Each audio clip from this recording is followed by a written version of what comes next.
ये कहानी है हरियाली गांव के भोला और उसके परिवार की। भोला के पास एक बड़ी जमीन है। हर सुबह पूरा परिवार खेत में काम करने चला जाता है। लक्ष्मी, खेत की हालत देख रही हो? इस बार फिर से फसल ठीक नहीं हुई। हाँ, मैं देख रही हूँ। हर साल हमारी मेहनत बढ़ती जा रही है, लेकिन फल नहीं मिल रहा। अब क्या करेंगे? मैं भी समझ नहीं पा रहा हूँ। पहले मिट्टी अच्छी थी, लेकिन अब तो कुछ भी उगाना मुश्किल हो गया है। वे दोनों बहुत परेशान हैं और घर जाते हैं जहां उनका बेटा जय अपने माता पिता का इंतजार कर रहा है। पिताजी, मैं सरपंच चाचा से मिला था। उन्होंने कहा कि नए तरीके से खेती करने से हमें अच्छा नतीजा मिल सकता है। नए तरीके? क्या मतलब है उसका? सरपंच चाचा ने बताया कि जैविक खाद और पानी बचाने के नए तरीके अपनाने चाहिए। वो हमारे खेतों के लिए अच्छे हो सकते हैं। लेकिन यह सब तो महंगा होगा। हमारे पास पैसे नहीं है। ये सच है, लक्ष्मी। लेकिन क्या हम हमेशा इसी तरह जीते रहेंगे? हमें कुछ तो करना होगा। मैं सोचता हूँ कि हम गांव के अन्य किसानों से मिलकर समूह बनाएं। इससे खर्च बंट जाएगा। यह एक अच्छा विचार है, लेकिन हमें पहले उनके समर्थन की आवश्यकता होगी। तभी सरपंच गांव का चक्कर लगाता है और भोला के घर पहुंचता है। भोला भाई, मैंने सुना कि तुम्हारी फसल ठीक नहीं हुई। क्या तुमने नए तरीकों पर विचार किया है? हाँ सरपंच जी, लेकिन हमें पैसे की कमी और अनुभव की कमी है। समस्या तो है, लेकिन अगर तुम चाहो तो मैं तुम्हें कुछ संसाधन उपलब्ध करा सकता हूं। सरपंच जी, क्या आप हमारी मदद करेंगे? बिल्कुल, मैं तुम्हारी मदद करूंगा। पहले मिट्टी की जांच कराते हैं। लेकिन सरपंच जी, अगर मिट्टी खराब निकली तो हम सुधार कर सकते हैं। कोई भी समस्या बड़ी नहीं होती, बस मेहनत करनी होती है। दूसरे दिन सुबह भोला और उसका परिवार खेत में जाते हैं और मिट्टी विशेषज्ञ खेती की जमीन को देखने आते हैं।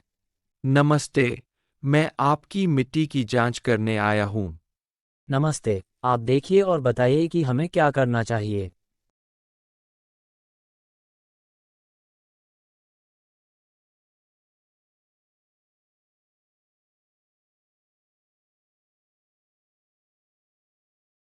मिट्टी की संरचना कमजोर है। इसे सुधारने के लिए जैविक खाद और कुछ पोषक तत्वों की जरूरत है। जैविक खाद कैसे बनाते हैं? यह बहुत आसान है। गोबर, हरी पत्तियां और किचन का कचरा मिलाकर बनाते हैं। लेकिन यह कैसे काम करेगा? यह मिट्टी के जीवाणुओं को सक्रिय करेगा और फसल को बेहतर बनाएगा। अगर यह काम नहीं किया तो?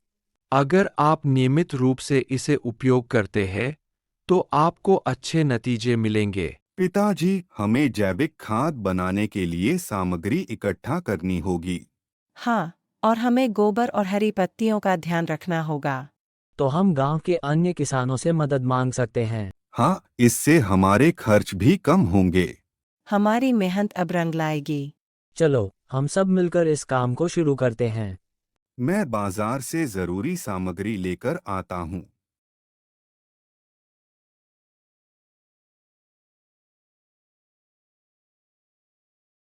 चलो, आज से हम अपने खेत में काम करना शुरू करते हैं। मैं सब्जियां उगाना चाहती हूँ।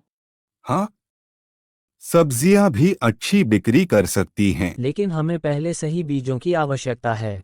मैं आपको अच्छे बीज उपलब्ध करा सकता हूँ। सरपंच जी, आप हमारी बहुत मदद कर रहे हैं। अब हमें मेहनत करनी है। उन्होंने खेत में बीज बोए और बारिश का मौसम आ गया, लेकिन बारिश की कमी ने सभी को और अधिक चिंतित कर दिया। पिताजी, लेकिन हमें बहुत मेहनत करनी पड़ेगी। मेहनत का फल मीठा होता है। लेकिन मौसम भी ठीक नहीं है। अगर बारिश कम हुई, तो हमें पानी की बचत करनी होगी। क्या हमें जलाशय बनाना चाहिए? यह एक अच्छा विचार है। मैं तुम्हें जलाशय बनाने में मदद करूंगा। हम सब मिलकर यह कर सकते हैं।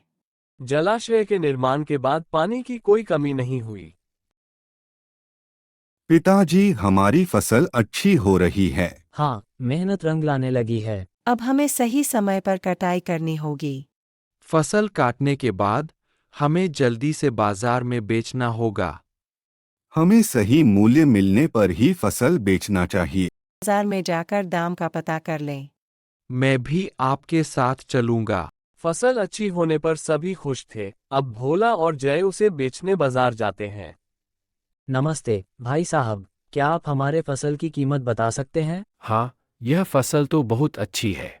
हमें इसका सही दाम चाहिए। मैं आपको इस फसल के लिए अच्छा दाम दूंगा। क्या आप हमारे फसल की गुणवत्ता को देख सकते हैं? यह फसल तो बहुत खास है। अगर हम इसे सही दाम पर बेचते हैं तो हमारी सारी समस्याएं हल हो जाएंगी। मैं ठीक दाम पर खरीदूंगा। क्या आपने फसल बेच दी? हाँ, हमने अच्छे दाम में बेची। हमें थोड़े पैसे बचाकर नए बीज भी खरीदने होंगे। हमारी मेहनत का फल मीठा है। तुम सबने मिलकर बहुत अच्छा काम किया है। आपकी मदद के बिना यह संभव नहीं होता। हम सब मिलकर आगे बढ़ेंगे। पिताजी, हमें अब और नई तकनीकों को सीखना चाहिए। बिल्कुल, हमें कभी रुकना नहीं चाहिए। हर बार हमें और मेहनत करनी होगी। एकता में ही बल है। हम सब मिलकर सफल हो सकते हैं। यह हमारी मेहनत और धैर्य का फल है।